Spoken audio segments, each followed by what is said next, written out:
EMP stands for electromagnetic pulse, and it's a conducted field which has a very disruptive influence on all types of electronic material. Electromagnetic pulse, it can be natural, it can be man-made. Natural occurrences are things such as solar flares, electrical storms, and they basically have a pulse of electricity down a cable, so down the power grid. For them to be effective, they need a long antenna, which is a power line. But normal power line protection, circuit breakers come into play, everything is safe. That surge never gets to your equipment. It's contained within the power supply network.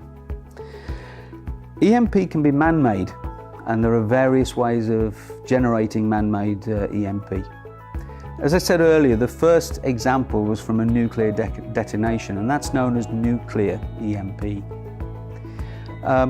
Where that was perfected and taken up higher into the atmosphere, it's known as high altitude EMP, or EMP.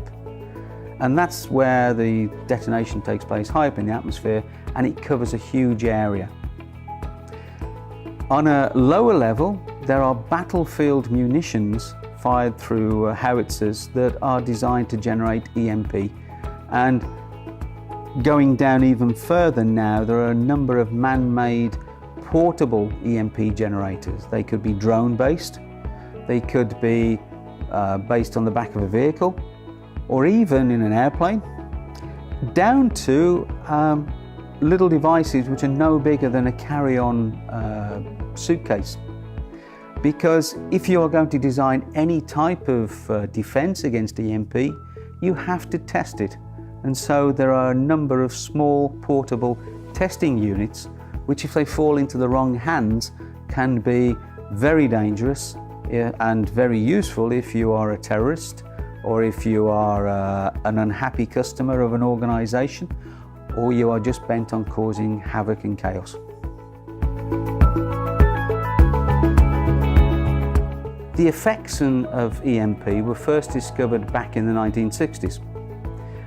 The Americans and the Russians at the time were conducting nuclear tests, and they discovered if they detonated a nuclear weapon high up in the atmosphere, the electrons in the atmosphere became excited. They then found their way down to Earth, induced these surges in cabling, and took out televisions, radios, receiving equipment.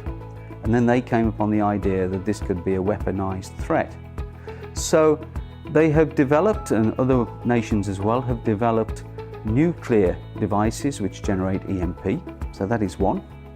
But of course, once they realized it could be weaponized, EMP devices have been developed that can be carried in drones. They can be man-portable, they can be vehicle-portable. They are high pulse generators designed to disrupt or even destroy your service and control systems.